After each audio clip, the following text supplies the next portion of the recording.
아닙니다. 주께서 하십니다. 그 예수 그리스도가 함께 하십니다. 주께서 여러분을 사랑하십니다. 힘드냐? 힘들어? 두려워하지 말라.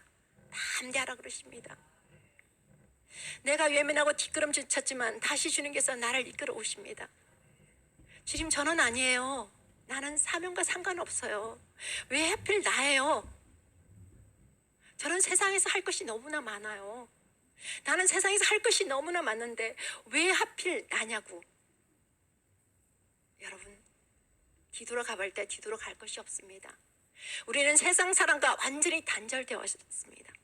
세상 많은 사람 중에 그 인구정에서 지구청에서 콕 집어서 여기서 하나 저기서 하나 콕 집어서 불러 모으셨다는 것입니다. 그래서 여러분은 주님 앞에 보배로운 존재들입니다. 주께서 가장 사랑하시는 자들입니다. 세상에서 내가 물질이 많으면 편하겠죠. 풍족하고 삶은 영이로우나 그러나 내 영은 갈급하다는 것입니다. 물질이 아무리 있다고 내 영이 갈급하지 않나요? 그것을 주께서 채워주지 않으면 그 사명의 갈급함은 이루 말할 수가 없다는 것입니다. 이제 그 발걸음 첫걸음 뛰신 분도 있고 이제는 그 앞으로 왔다가 내가 사명의 정체성을 잃어버린 분도 계시고 오늘 이곳에 오신 여러분을 축복합니다. 오늘 하나님께서 이 자리에 여러분을 부르신 줄 믿습니다.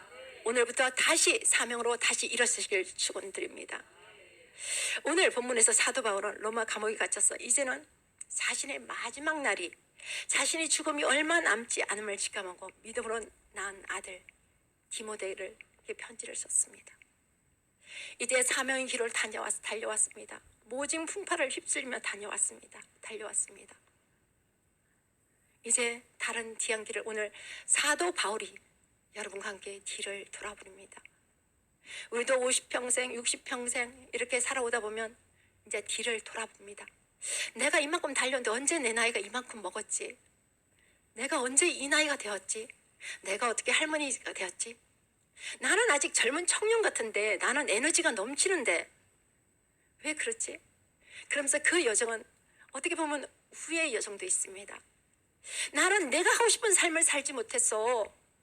나는 내가 가고 싶은 삶을 살지 못해서 주님, 나는 할 것이 너무나 많아요. 나에게 주신 달란트도 재능도 너무나 많아요. 할 것이 많은데 왜 나를 요 자리에 콕 집어서 여기 세워놓으셨냐고 그렇게 불평할 때도 있습니다. 그러나 주님께서 가장 위대한 작품을 만드셨습니다. 저와 여러분을. 그 사명은 아무나 감당할 수가 없습니다.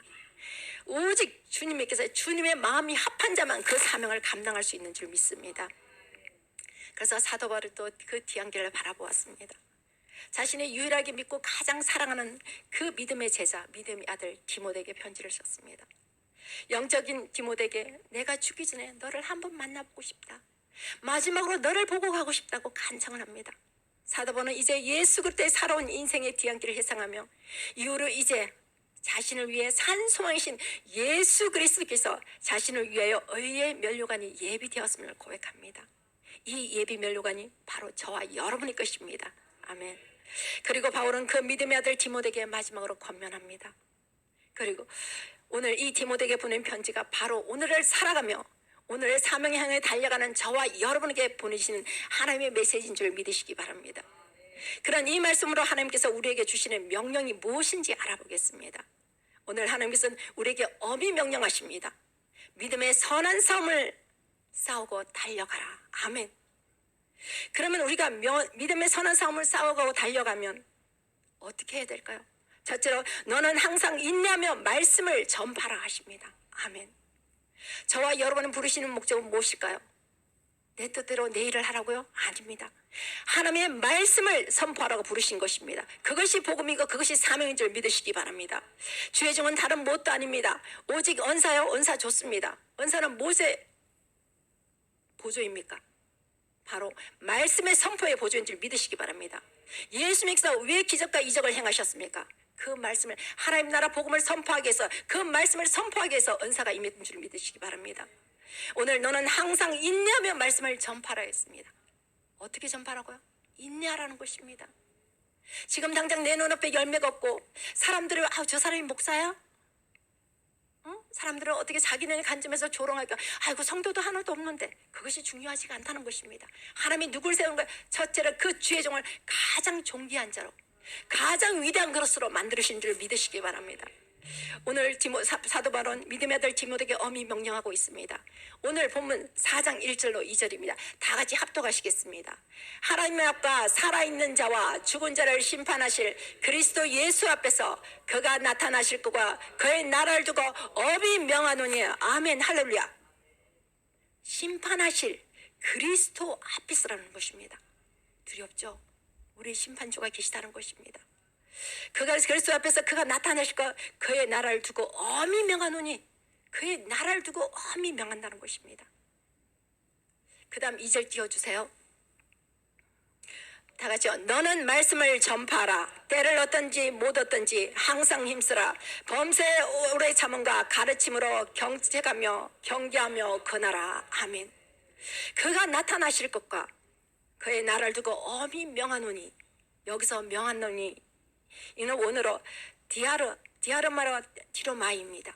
이 뜻은 무엇이냐면 증언하다, 명령하다 라는 두 가지 뜻입니다. 즉 하나님을 증언하는 것입니다. 하나님의 명령을 선포하는 것입니다. 명령은, 여기서 명하는 것은 바로 거기 뜻이 있다는 것입니다. 디모데에게 명령이기 때문입니다. 그리스도의 나타나신가 그의 나라를 두고 엄히 명령한다는 것입니다. 나타나시면 무엇을 말씀합니까? 나타나면 심판하기 위한 그리스도의 재림을 말씀합니다. 디모데서 6장 14절에 보면 우리 주 예수 그리스도에 나타나실 때까지 흠도 없고 책망받을 것도 없이 이 명령을 지키라. 기약이 이르면 하나님이 그의 나타나심을 보이시리니 하나님은 복되시고 유일하신 주권자이시면 만왕의 왕이시면 만주의 주요. 아멘. 이 명령을 지키고 있으면 기약이 이르면 하나님이 그의 나타나심을 보이려라 말씀하십니다. 아멘. 그의 나타나심은 어때입니까? 그때. 우리는 알 수 없는 그때입니다. 오늘 저녁일 수도 있고 내일일 수도 있고 아무도 알지 못한다는 것입니다. 또 여기저기 거짓 선지자들이 난무합니다. 이상한 언사를 가지고 또 그런 쪽을 미혹을 합니다. 주께서 나타나실 마지막 때가 되었다. 마지막 때 알 수 있어요? 없어요? 없습니다. 그런데 다들 입으로 마지막 때 입을 알립니다. 사도 바울 그때도 마지막 때라고 그랬습니다. 그러나 지금은 어찌입니까? 성경의 마태복음에는 재난의 시기라 말씀합니다. 재난의 때라고. 우리는 알 수가 없습니다. 우리는 뭘 해야 될까? 마지막 그 한순간, 오늘 한순간도 지구가 멸망한다 사과나무 한 그루 심는 같이 오늘 한시간도 주님의 복음을 뿌려야 되는 것입니다. 하나님의 말씀을 선받고 사명을 위해 나가야 될 줄 믿습니다. 아멘. 그러면 이 명령을 지키고 기약이 이르면 하나님이 반드시 그 나타나심을 말씀하고 있습니다. 그 하나님은 어떤 분이십니까? 복되시고 유일한 주권자이시며 만왕의 왕이시며 만주의 주시라는 것입니다. 아멘. 기약이면 하나님께서 그 주님의 재림 때 나타나심을 보일 것입니다. 즉 재림의 구주로 오신다는 말씀입니다. 그때 우리의 소망이 되신 하나님은 구주 예수 그리스도의 영광이 나타날 것입니다. 우리는 그 영광을 기다리는 것입니다. 또 디도서 2장 13절은 이렇게 말씀합니다. 복스러운 소망과 우리의 크신 하나님 구주 예수 그리스도의 영광이 나타나심을 기다리게 하셨으니 아멘. 하나님이 구주 예수 그리스도의 영광의 나타나심을 우리로 기다리게 하셨다는 것입니다. 그거는 무엇입니까? 기다리게 하셨다는 게 반드시 임한다는 것입니다. 아멘.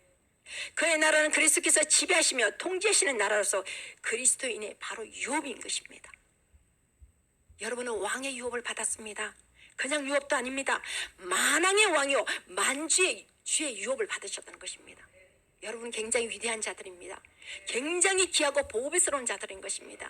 세상 어느 누구보다 비교할 수가 없는 자들이라는 것을 믿으시기 바랍니다. 이것이 바로 우리의 사명인 것입니다.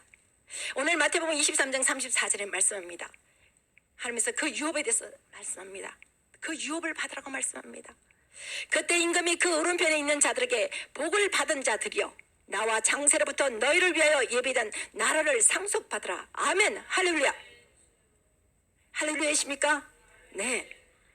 그의 나라와 창세부터 너희를 위해서 예비되었다고 말씀합니다. 하나님의 천지창조의 그 시점부터 이미 미리 예비해 두셨다는 것입니다. 그 나라를 상속받으라는 것입니다. 여러분, 우리 주 예수 그리스도의 그 하나님 나라가 여러분 안에 이미 줄 믿습니다. 이미 여러분 상속받았습니다. 이것이 얼마나 위대한 것입니까? 우리는 아무나가 아니라는 것입니다. 하나님의 위대한 사명자라는 것입니다. 아무나 하나님이 불러서시지 않으셔요. 그런데 중요한 것은 아이고 내가 보면 세상처럼 별 볼일 없는 사람인데 아니라는 것입니다. 하나님께서 그 중에서 꼭 집어서 하나님께서 굉장히 연약한 것 같은데 비실비실 서러지가 저 같은 경우도 그랬습니다. 굉장히 약했어요. 근데 약하다 보니까 굉장히 까칠했어요. 조금도 그냥 요만큼 그냥 넘어가는 법이 없었어요. 그런 저를 하나님께서 만들어주셨어요. 비가 불면 바람이 불면 쓰러질 것 같아도 휘청휘청 되셨어요. 허구한 날 병원은 그냥 항상 대기죠. 그런 저를 이렇게 강건하게 하나님께서 만들으셨다는 것입니다. 그거는 무엇일까? 많은 고난과 연단과 훈련 가운데 하나님이 그 가운데 무엇을 드러내십니까? 내가 여기 있다. 너를 조성한 자가 여기 있다. 그분이 바로 만왕의 왕이다. 그분이 너의 아버지다. 너의 아빠다. 그러면서 이끌어 오신다는 것입니다. 그래서 여러분은 특별한 존재들임을 믿으시기 바랍니다. 그 하나님께서 창세로부터 너희로서 예비된 나라를 상속받으라 명하십니다. 디모데가 바울의 명령을 잘 수행하면 그리스도의 재림의 영광과 그의 나라에 참여할 것을 말씀합니다. 이것도 또 마찬가지로 저와 여러분도 하나님의 사명을 잘 감당하면 그의 재림의 영광과 그의 나라에 참여함을 말씀하는 것입니다.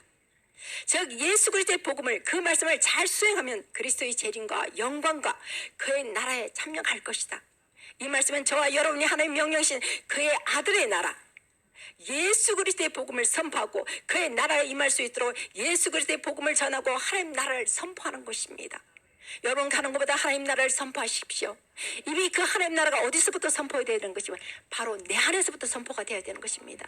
내 안에서 하나님 나라가 선포되어 더 확장이 되어야 될 줄 믿습니다. 아멘. 이것이 바로 바울이 디모데에게 엄히 명령한 말씀인 것입니다. 그는 때를 얻든지 못 얻든지 말씀을 전파하라고 엄히 명령하고 있습니다. 바울의 디모데에게 엄히 명함은 마지막 날 심판하실 하나님과 예수 그리스도 앞에 두렵고 떨리는 마음으로 임하라는 것입니다. 아멘. 생각해 보세요, 여러분. 우리는 항상 이것을 잊고 삽니다. 하나님이 불꽃 같은 눈으로 여러분을 일순간 일초 매 순간 바라보고 계십니다. 그것이 두렵답니다. 근데 그것이 언제요? 재림의 때 심판주로 정확하게 짚어 말씀합니다. 그런데 재림의 때 주님이 보고 계십니다. 더 무서운 건 무엇입니까? 우리의 혀가 친히 내가 한 일을 다 짓고 한다는 것입니다. 거기에 더 두렵고 떨리지 않습니까? 그래서 우리의 행위가 내 입에 혀가 한 번 나가고 나면 말을 돌이킬 수 있어요? 없어요? 없습니다. 그래서 우리는 항상 조심해야 된다는 것입니다.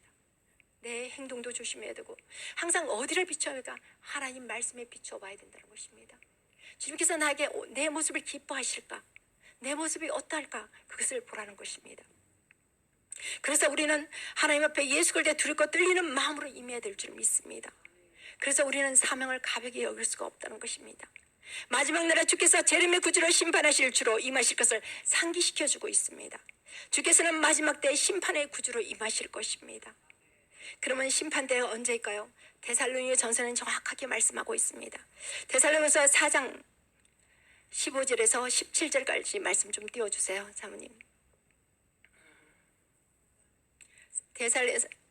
데살로니가 전서 4장 15절에서 17절까지 말씀입니다. 4장 15절 17절까지요.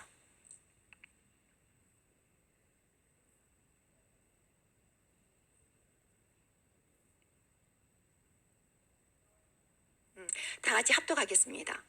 우리가 주의 말씀으로 너에게 이것을 말하노니 주께서 강림하실 때에 우리가 살아남아 있는 자도 자는 자도 보다 결코 앞서지 못하리라. 주께서 호령과 천사장의 소리와 하나님의 나팔 소리로 친히 하늘로부터 강림하시리니 그리스도 안에서 죽은 자들이 먼저 일어나고 그 후에 우리 살아남은 자들도 그들과 함께 구름 속으로 끌려 올려 공중에서 주를 영접하게 하시리니 그리하여 우리가 항상 주와 함께 있으리라. 아멘. 주께서 강림하신다고 말씀합니다. 우리 살아있는 자도 자는 자보다 결코 앞서지 못한다는 것입니다. 그러나 하나님께 어떻게 오신다요? 주께서 호령과 천사장의 소리와 하나님의 나팔 소리로 친히 하늘로부터 강림하시리니, 이렇게 말씀합니다. 주님께서 분명히 하나님의 큰 천사장의 호령과 주님의 호령하시고 천사장의 소리와 하나님의 나팔 소리로 하늘부터 강림하실 것입니다. 그때 우리는 살아있는 자분은 어떻게 한다는 것입니까? 구름 속으로 끌려 올라간다는 것입니다. 하나님께서 구름 속으로 불려 올라간다는 것입니다. 그때 주님을 영접하며 우리에게 어이의 면류관을 씌워주실 줄 믿습니다. 바울은 무엇을 엄히 명하는 것입니까? 하나님이 마지막 때 재림의 구주로 강림하시리니 항상 두렵고 떨림으로 하나님의 말씀을 전파라고 명령하십니다. 아멘. 말씀을 전파한다는 것은 너는 말씀을 전파하라, 너는 말씀을 전파하라, 예수 그리스도 안에 이루어진 하나님의 구속의 사역을 담대히 세상 모든 사람에게 말씀을 선포하라는 것입니다. 아멘. 이 말씀은 내 생각, 내 뜻대로, 내 자유로 해석하라는 것일까요? 아닙니다. 하나님의 온전한 말씀과 그 뜻대로 전해라는 것입니다. 그럼 어떻게 전해야 될까요? 때를 얻든지 못 얻든지 항상 힘쓰라. 아멘. 때를 얻든지 못 얻든지 항상 힘쓰라는 것입니다. 때를 얻든지 못 얻든지 항상 힘쓰라. 오래 참음과 가르침으로 경책하며 경계하며 거나라고 명합니다. 여기서는 항상 힘쓰라는 것입니다. 그냥 힘쓰는 게 아니고 항상 매일 매 순간 힘을 다하라는 것입니다. 이 힘은 온 힘을 다하는 것입니다. 여기서 가르친다는 건 디다케로스미 쓰입니다.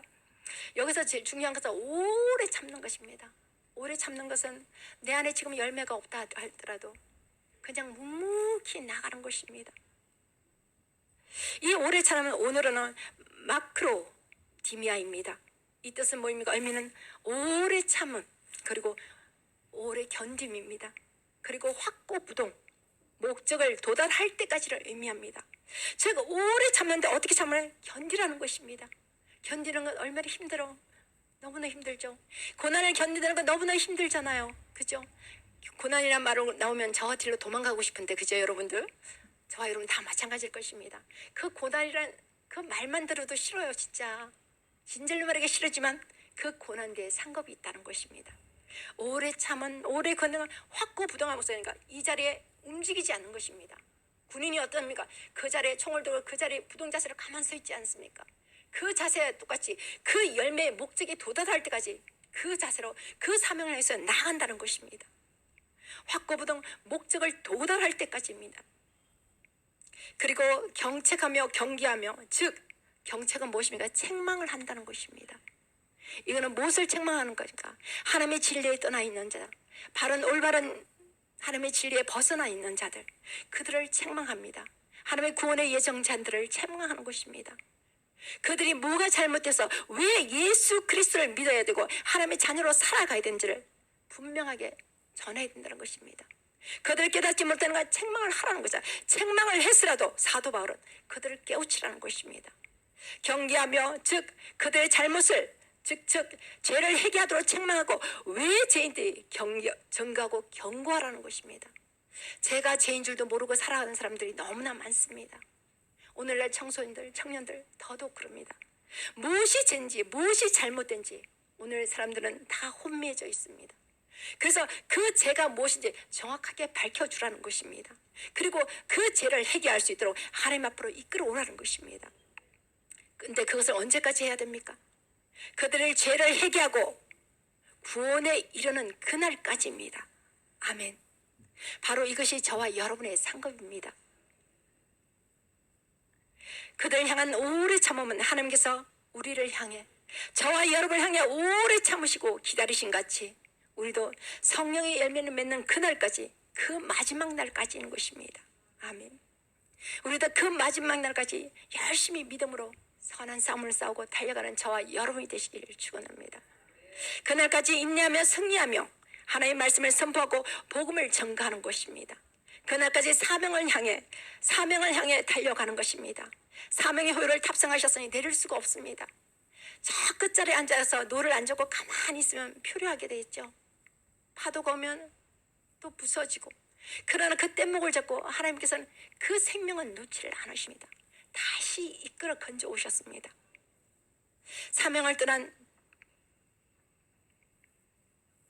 사명을 떠나서 고래의 입속에 갇힌 자가 누구입니까?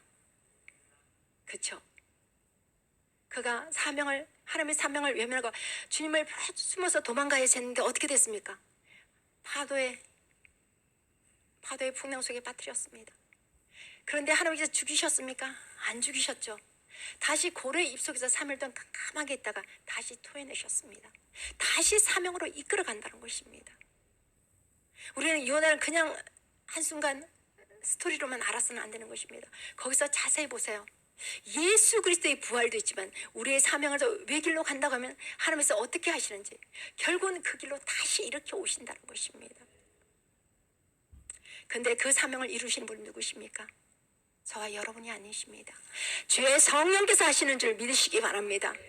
우리가 묵묵히 나가면 주의 성령께서 친히 그 일을 행하시는 줄 믿으시기 바랍니다. 우리는 그래서 그날까지 인내하며 성리하며 하나님의 말씀을 선포하고 복음을 증거하는 것입니다. 그날까지 사명호를 타고 열심히 나아가는 것입니다. 가르침을 경책하며 경계하러 그날은 이유는 그것은 세상이 예수님을 믿지 않기 때문입니다. 예수님을 모를까요? 이제는 세상도 예수님이 누구신지를 압니다. 그러나 그들을 믿지 않는다는 것입니다. 그것은 예수님이 계신 그 세상에도 마찬가지였습니다. 그때도 그랬습니다.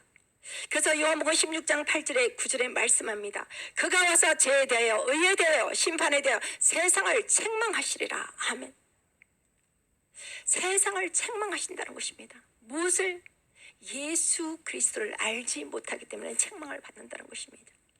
죄에 대하여 하면 그들이 나를 믿지 아니하며. 아멘. 죄가 무엇입니까? 예수 그리스도를 믿지 않은 것이 바로 죄라는 것입니다.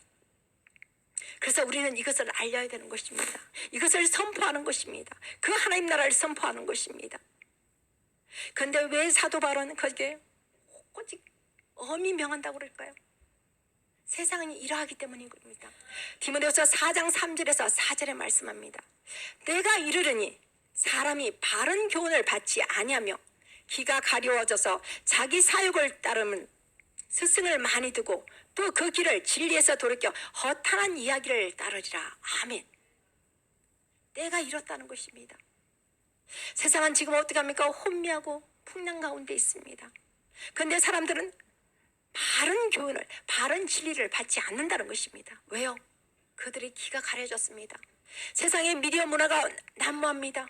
여기만 들면 다 설교가 나옵니다. 그런데 하다 보니까 귀가 이딴만해졌습니다.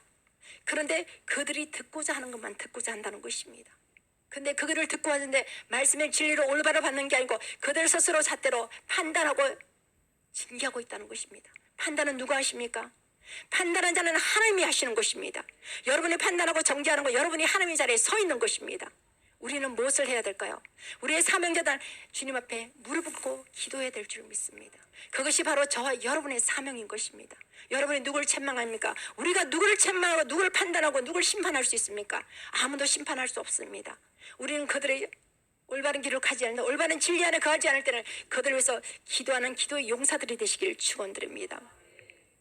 내가 이르니 사람이 바른 교를 받지 않으며 귀가 가려져 자기 사욕을 따를 스승을 많이 두고 또 그 길을 진리에서 돌이켜 허탄한 이야기를 따르니라. 아멘. 그러나 우리는 세상 사람들이 바른 교훈을 떠나 헛한 얘기를 쫓을지라도 모든 일에 근신하여 고난을 항상 인내하며 전도 일을 행하고 모든 직무를 다하라고 말씀합니다. 우리는 이 세상 마지막 그날까지 우리의 직무를, 우리의 사명을 다해야 될 줄 믿습니다.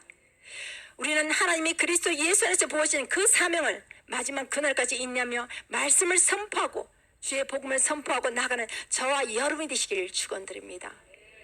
둘째로 믿음의 선한 싸움을 달려가면 그날에 주께 주시는 의의 면류관을 쓰기 위해서는 둘째로 믿음으로 인내하여 복음의 사명을 향해 달려가라 하십니다. 믿음으로 인내하여 복음의 사명을 향하여 달려가라. 오늘 디모데후서 본문 4장 5절에 말씀합니다. 그러나 너는 모든 일에 신중하여 고난을 받으며 전도자의 일을 하며 내 직무를 다하라. 다 같이 한번 합독할까요? 그러나 너는 모든 일에 신중하여 고난을 받으며 전도자 일을 하며 내 직무를 다하라. 아멘. 할렐루야. 사도 바울은 죽음을 예감하는 바울은 디모데에게 편지를 쓰면서 아마 예수 그리스도를 만난 이후의 삶을 회상합니다. 그는 수없이 매를 맞았고 많은 매를 맞았고 여러 번 죽을 고비를 넘겼으며 옥에 갇히기도 여러 번 했으며 유대인에게 40대 하나 감하는 매를 5번이나 맞았고 채찍으로 3번을 맞으며 돌에 맞았고 또 3번을 파선을 당하고 밤낮 꼬박 하루에 바다에 표류하였다고 사도 바울은 고백합니다. 또 전도 여중에 여러 번 생명을 위협을 받기도 했습니다. 사도 바울과 같은 많은 고난을 받은 자가 있을까요? 그런데 이러한 고난을 받았음에도 사도 바울은 뒤로 물러서지 않았습니다. 그는 오직 그리스도 예수의 십자가를 향해 나아가셨습니다. 그 십자가만을 자랑하였습니다. 고린도서 11장 23절에 말씀합니다. 그들이 그리스도의 일꾼이냐 정신이 없는 말을 하거니와 나는 더욱 그러하도다. 내가 수고를 넘치도록 하고 옥에 갇히기도 더 많이 하고 매도 수없이 맞고 여러 번 죽을 뻔하였으니. 아멘. 사도 바울은 여기는 그들이 그리스도의 일꾼이냐 반문하는 것입니다. 이건 누굴 말하면 유대주의자를 말한 것입니다. 당시에 교회 안에 유대주의자들이 들어와 있었습니다. 그들의 율법대로 그들의 유대의 율법을 따르지 않는다고 그들을 책망합니다. 그래서 그들에게 말하는 것입니다. 너희가 그리스도 일꾼이냐 정신없는 말을 하거니와 나는 너희보다 더 그러하다. 내가 수고하고 넘치도록 옥에 갇히기도 하고 더 많은 매도 여러 번 죽어본 하였다는 것입니다. 자기는 수없이 많은 매를 맞았고 여러 번 죽을 고비를 놓고 옥에도 여러 번 갇히고 유대인에게 40대 감하는 매를 5번이나 맞았다고 합니다. 40대 감하는 매를 생각해 보세요. 곤장을 마는데 40대를 때립니다. 한 번은. 그러면 또 한 대를 뺍니다. 그러면 39대를 또 때립니다. 또 39대를 때리면 다시 38대를 때리는 것이야.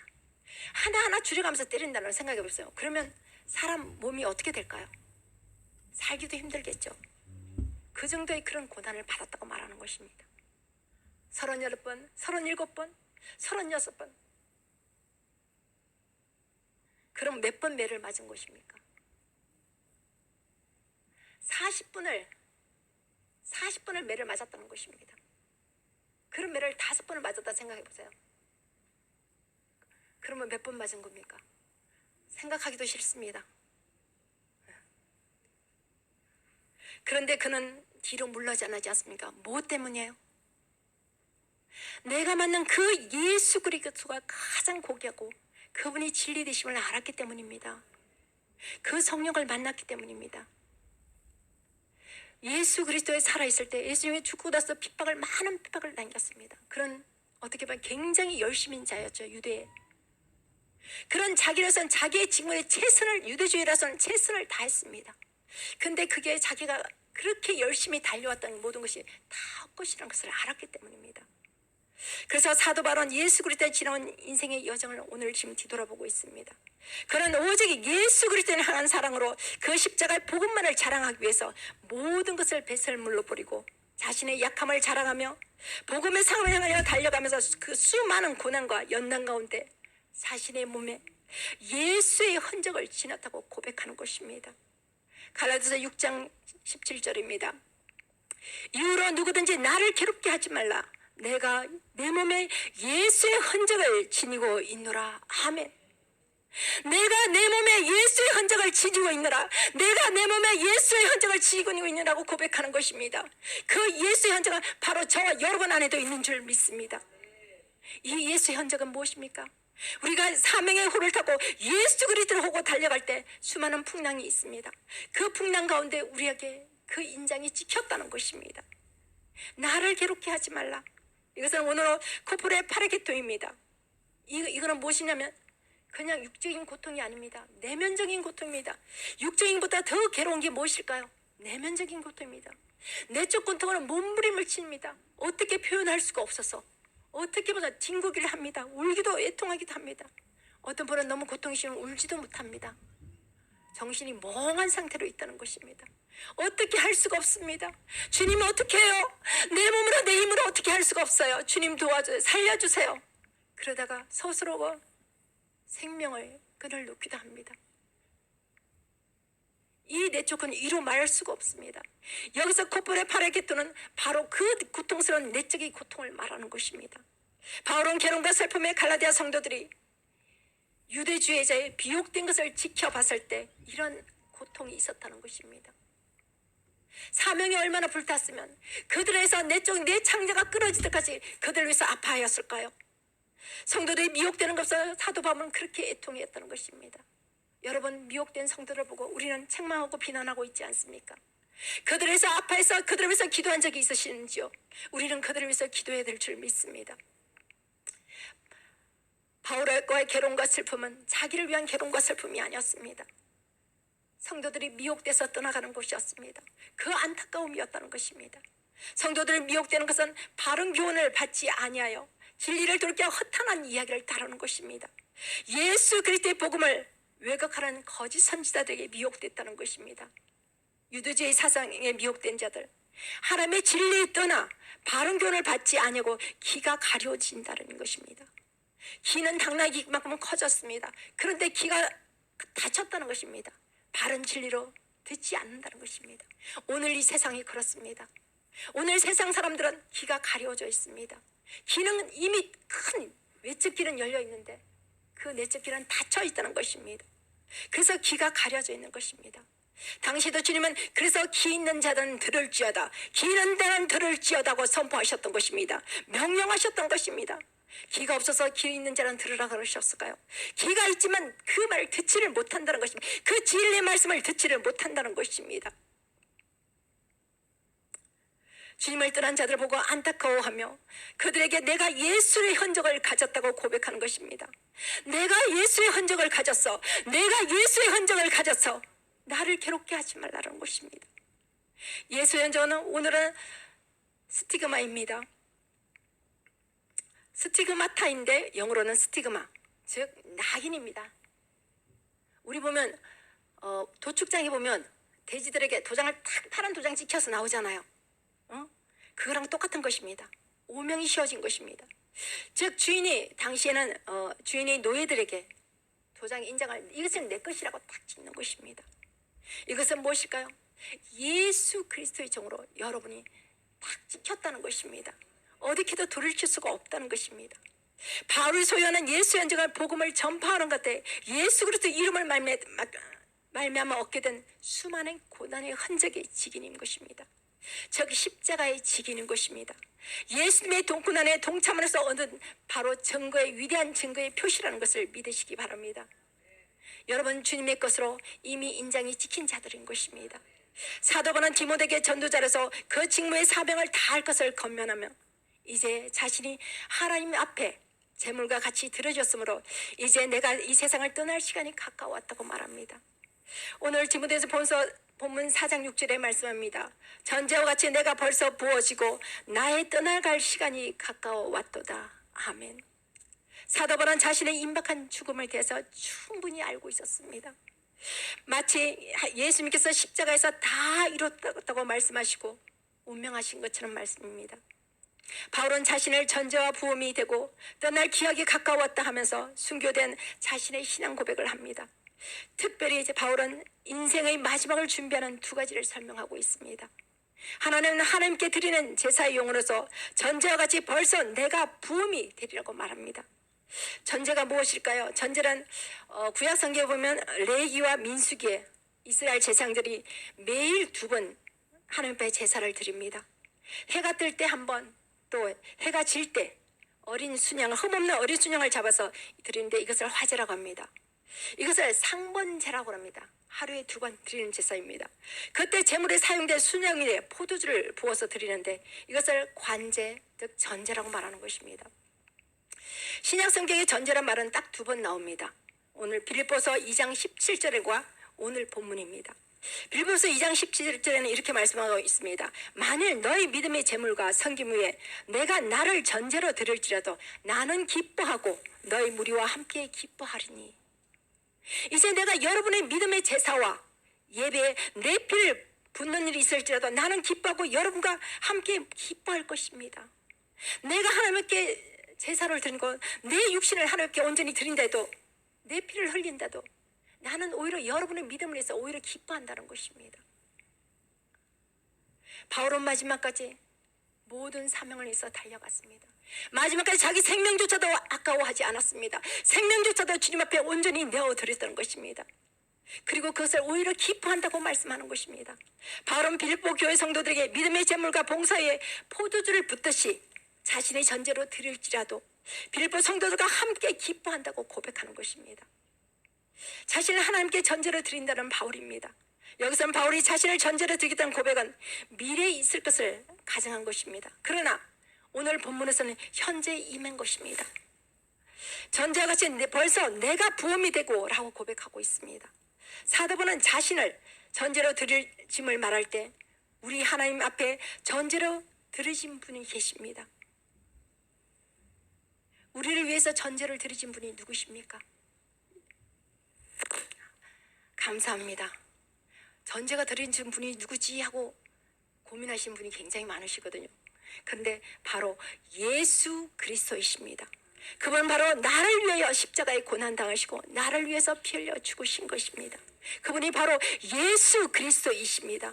예수님께서 십자가의 조롱과 멸시를 당하시고 고난을 받으신 예수 그리스도이십니다. 나를 위해서 십자가에 피 흘려 죽으시고 모든 인류를 위해서 모든 죄와 저주와 사망을 다 속량하신 우리 주님이십니다. 그 주님이 십자가에 피 흘리신 보혈이니 나를 위해 모든 인류를 위해 쏟아부으신 전제인 것입니다. 예수님께서 십자가에서 가신 면류관을 피 흘려주고 예수님의 손과 발에 피 흘려서 박혀 피 흘리셨습니다. 예수님의 로마 병정에 의해서 창과 옆구리에 피를 흘리셨습니다. 우리 예수 그리스도는 십자가에서 모든 죄를 속력하시기 위해서 대속의 어린 양이 되셨습니다. 십자가에서 흘리신 그 보혈은 모든 인류의 죄를 용서하시기 위해서 쏟아부은 전제인 것입니다. 바울은 나를 떠날 기약이 가까웠다고 고백함으로써 자신의 죽음에 대하여 예고하고 있습니다. 성경에서는 떠나다라는 말은 죽음에 대한 관례적인 표현입니다. 즉 성경에 떠나다는 것은 선착장에 배가 선착장에 있습니다. 그 배가 이제 항해를 향해서 나가는 것입니다. 묶어둔 것을 다시 풀어서 나간다는 것입니다. 즉 세상의 종말을 말하기도 합니다. 바울은 자세의 전제의 부분과 같이 된 것 같이 한간에 단단히 묶여있던 배가 이제 하나님을 향해서 나가는 것입니다. 성경 믿음에 가진 성도들은 하나님께 예배하신 본향인 거룩한 성을 나가는 순례자라고 표현합니다. 예수 그리스도를 믿는 믿음의 성도들은 하나님의 거룩한 백성들의 삶은 내 여정은 항해자의 길입니다. 성도는 예수 그리스도의 구주를 영접함으로 구원의 항구에 입항하였습니다. 항구에 입항하는 허가를 받았습니다. 이제는 예수 그리스도의 이름으로 그 항해의 파도를 치고 풍랑에 몰아칠 수도 있지만 그의 성도의 삶은 안전한 포구에서 구원을 향해 나가는 항해자의 길인 것입니다. 이제 사도 바울은 마지막 십자가의 복음을 향해 나갔다고 고백합니다. 그리고 그다음에 믿음의 선한 싸움을 달려왔다고 고백합니다. 사도 바울은 자신의 생명조차도 예수 그리스도를 위해서 다 내어드렸습니다. 그는 믿음을 지켰습니다. 복음을 향해 자신의 모든 것을 그 생명조차 아까워하지 않았습니다. 모든 것을 주님 위해서 드렸습니다. 사도 바울은 신앙 고백입니다. 오늘 디모데후서 4장 7절입니다. 다 같이 합독하시겠습니다. 나는 선한 싸움을 싸우고 나의 다혈 길을 마치고 믿음을 지켰으니 아멘. 나는 선한 싸움을 싸우고 우리는 매 순간 선한 싸움을 싸워야 될 줄 믿습니다. 그의 달려갈 길을 마쳤다는 것입니다. 모든 여정의 행도를 다 마쳤다고 말합니다. 모든 복음을 위해서 그 사명의 길을 다 마쳤다고 말합니다. 그 가운데 중요한 것이 무엇입니까? 믿음을 지켰다는 것입니다. 오직 예수 그리스도를 향한 그 믿음을 지켰다는 것입니다. 아멘. 사도 바울은 어떤 자였습니까? 최고의 가문에, 최고의 학벌에, 최고로 촉망받는 청년 정치인에, 그래 유대계 열심으로 그리스도인을 핍박하고 다메섹 도상으로 예수 그리스도를 잡으러 가다가 부활하신 주님을 만난 것입니다. 부활하신 주님을 성령으로 만난 것입니다. 그의 모든 세상 부귀와 명예 자랑거리조차 다 배설물로 버렸습니다. 무엇 때문에? 그 일생에 오직 예수 그리스도만을 위해서 다 버렸다는 것입니다. 오직 예수 그리스도 십자가를 잘하며 믿음의 선한 싸움을 싸우고 생명조차도 주의 복음을 위해서 전제를 드리며 자신의 달려갈 길을 마치고 믿음을 지켰다고 고백합니다. 우리도 저와 여러분같이 이 믿음을 지키고 달려가는 저와 여러분이 되시기를 축원합니다. 또 사도 바울은 사도행전 20장 24절에 고백합니다. 내가 달려갈 길과 주 예수께 받은 사명 곧 하나님의 은혜 복음을 증언하는 일을 마치려 하며 나의 생명조차 조금도 귀한 것으로 여기지 아니하노라. 아멘. 자기의 달려갈 길과 주 예수의 받은 사명을 위해서 모든 것을 다 뱃을 물려있고 자기의 마지막 생명조차도 귀한 것으로 여기지 아니한다고 고백합니다. 우리는 하나님께서 예수 그리스도 안에 부어진 복음의 사명을 향해 마지막까지 선한 싸움을 싸우고 믿음을 지키며 달려가야 될 줄 믿습니다. 셋째로 마지막 날에 믿음을 지키는 자에게 주실 의의 면류관이라 하십니다. 오늘 본문 디모데후서 4장 8절에 말씀합니다. 이제 후로 나를 위하여 의의 면류관이 예비되었으므로 주 곧 의로우신 재판장이 그날에 내게 주실 것이니 내게만 아니라 주의 나타남을 사모하는 모든 자에게니라. 아멘.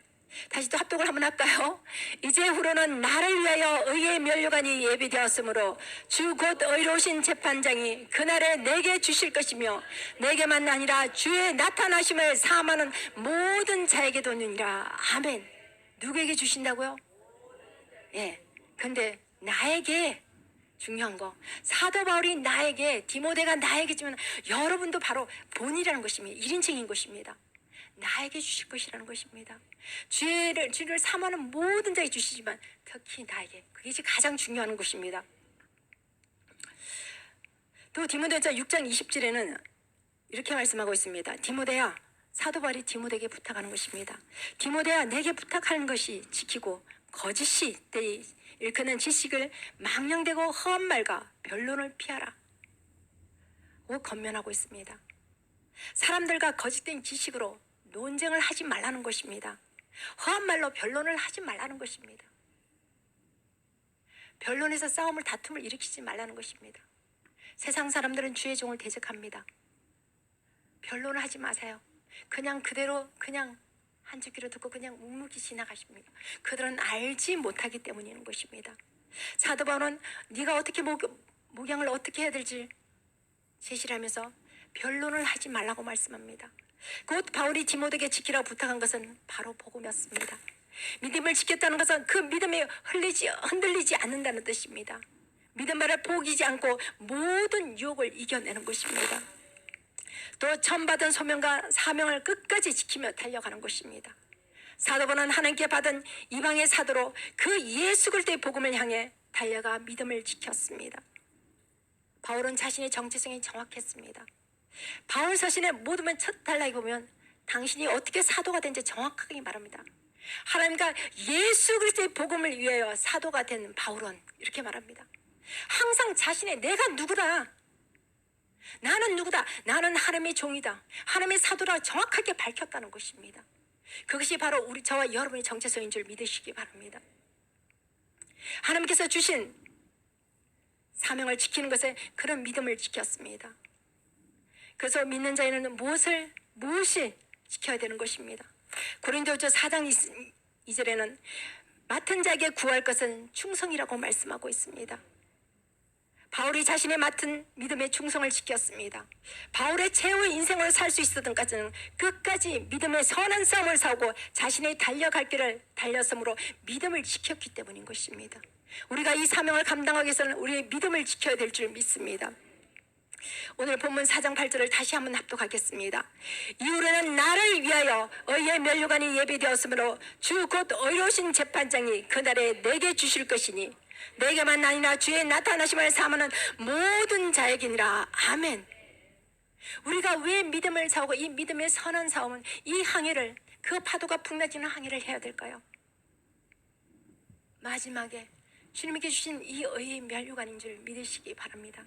마지막에 주님이 주신 그 상급인 줄 믿으시기 바랍니다. 여러분 자녀들에서 힘드십니까? 주의 종들은 피할 수 없는 길이 하나가 있습니다. 자녀의 문제는 절대 피할 수 없습니다. 왜요? 그것을 다른 것으로는 물질로도 무릎을 꿇지만 자녀와 물질은 같이 옵니다. 자녀 앞에 하나님께서 무릎을 꿇게 하십니다. 내 뜻과 내 의향대로 나갈 것 같은데 아닙니다. 내가 이만큼 믿음을 잘 지켜왔습니다. 어릴 때부터 신앙생활 아이를 굉장히 열심히 자라고 왔는데 청년 되면 겉으로 갑니다. 청소년 되로 겉으로 갑니다. 그것이 바로 단계인 것입니다. 왜? 믿음은 어떻게 합니까? 1대1의 믿음인 것입니다. 하나님이 그 가운데, 그 여정 가운데 우리를 만들어 가시지만 그 가운데 그 자녀도 그 풍향 가운데 만들어 가시는 것입니다. 도기장이가 자기 마음대로 질그러져 빚었다가 깨트려 버립니다. 깨트려 버리면 어떻게 하면 굉장히 아프겠죠. 굉장히 아픕니다. 저에게도 그런 아들이 하나 있었습니다. 중학교 때 그러더라고요. 갑자기 중학교랑요. 어머니, 나 가출해도 돼요? 그러는 거예요. 누답이 가출이 너 아니? 막 다 웃었어요. 진짜 가출해도요? 아니 가출이 뭔데? 그러니까 아니 친구들 여름방학에 가출하재요. 키는 굉장히 크고 잘생겼습니다. 아니 그러더니 진짜 3일을 안 들어와요. 얘가 하루는 안 들어와요. 그 다음에 찾아 나갔는데 요만한 빌라 가면 처마 밑에 있잖아요. 아 그런데 아이들이 있잖아요. 아이 거기 집을 만들어 놨더라고요. 보니까. 근데 이 녀석을 그러고 찾아오나게 그 다음에 오는데 그때부터 제가 청소년 사역이라는 걸 시작하게 되었습니다. 제가 평생 교육원장이었어요. 그런데 그런 식으로 전혀 생각하지 않았는데 어느 날 가는데 길거리에 가는데 그때였을까요? 우리나라가 초등학생 중학교 아이들이 입에서 거친 말이 나오는 거예요. 욕설이 나오기 시작. 너무나 잘생기고 너무나 이쁜 아이들인데 욕설을 하기 시작하더라고요. 근데 문제는 그 욕설을 안 하면 그 무리에서 왕따가 된다는 거예요. 아이들은 하나는 너무나 착하고 너무나 이쁜데 어쩔 수 없이 하는 아이들도 많다는 것이에요. 너무나 아팠습니다. 그러면서 제 입에 나가 하나님 저 청소년 사역 할래요. 제 입에 스스로 고백. 그게 얼마나 힘든 건지도 모르고요. 밤낮 쫓아다녔습니다. 어느 부모는 너무 부모들이 그 당시에 또 하나가 있었습니다. 무엇이냐 그러면 아버지는 밖에서 일하고 그때는 이제 어머니들도 밖에서 일할 때였어요. 아이들을 보호할 테두리가 없어요. 옛날에는 엄마가 집에서 양육하고 했지만 같이 일을 하다 보면 그렇지 못한 상황이 많이 발생했어요. 그러다 보니 그런 가정들이 너무나 많았어요. 무너지는 가정이 그때 굉장히 많았었어요. 그러다 보니 그 아이에 대한 책임은 누구입니까? 엄마가. 뭐든지 엄마한테 이러면. 그런데 아들들은요 아빠한테 인정받기를 원해요. 그런데 아빠는 한 번 보니까 당신의 눈높이 자체에 다 떨어지는 거예요. 그러니까 아빠는 뭘 합니까? 다 보면 하나같이 다 책망만 하고 있어요. 그러니까 아빠의 거리는 이렇게 점점 멀어집니다. 아들을 아빠가 인정할 때 그 아들은 다시 돌아오는 줄 믿으시기 바랍니다. 자녀들은. 그래서 엄마는 몸부림을 칩니다. 그런 가정이 너무나 많았었어요. 이 가정 위도하면 또 저 가정, 그리고 실질적으로 집에 문제가 있어서 가출하는 것이 아니었습니다. 그 당시에 이 흐름의 악한 영들의 세력이 그랬다는 것입니다. 아이들이 그러면요. 그래서 이제 그런 아이들을 하나둘 데려옵니다. 얼마나 말썽을 많이 피우는지요. 진짜 지워받고 싶을 정도였습니다. 그런데 부모들은 막 그런데 엄마가 나가라 그랬대요. 아빠가 나가라 그랬대요. 그러고는 그냥 나오는 게 아니고 아이들이 이제 이게 그때 한창 컴퓨터가 그게 했잖아요. 의무교육을 가르치고 하니까 컴퓨터를 보면 어디 가면 숙식이 제공하고 어디 가면 주는 걸 이미 청소년 그때 이제 복지시설이 그런 쉼터가 생기기 시작할 무렵이었어요. 그러니까 아이들 나가면 용돈을 주고 어디 가면 그걸 주는 걸 이미 아이들이 다 깨고 있었어요. 그러면서 가방, 책가방, 옷가방 다 들고 나와요. 그리고 부모님이 나가라 그랬다고 그래요. 부모님이 나가라 할 때 화가 나니까 한마디 한 걸 가지고 짐을 다 싸가지고 온다는 것입니다. 근데 그때부터 아이들이 시작해요. 집에 돌려보내주면 또 나와요. 또 나와. 또 찾아서 데려다 주면 또 나와요.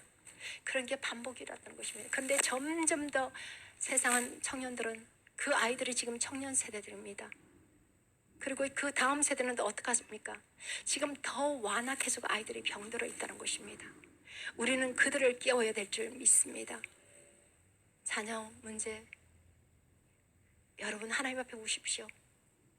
내 뜻대로 내 힘대로 할 수가 없습니다. 그러면 주께서 이끌어 가십니다. 그 믿음의 여정 가운데 이끌어 가시는 것입니다. 근데 중요한 것은 하나로 부부가 하나가 되어야 된다는 것입니다. 그 하나가 될 때까지 그 고난이 연단이 시작입니다. 그 하나를 되는데 모세 하나가 사명의 하나로 되어질 줄 믿습니다. 사명의 그 후에 같이 노를 젓고 하나는 앞으로 가는데 하나를 뒤로 가면 그 배가 어떻게 됐어요? 파산하겠죠. 같이 여러분 같이 하나로 한 사명을 해서 나아가는 저와 여러분이 되시길 축원드립니다. 그럴 때 하나님께서 그 자녀를 세우시는 줄 믿습니다. 사랑하는 권사님 힘내세요. 하나님 반드시 세우실 것입니다. 이제 하나님 그 사명을 놓지 말고 더 담대히 나가시기 바랍니다. 기도의 용사답게 더 일어나세요. 우리가 이렇게 사명을 해서 나갔을 때 하나님께서 우리에게 의의 면류관을 준비해 주십니다.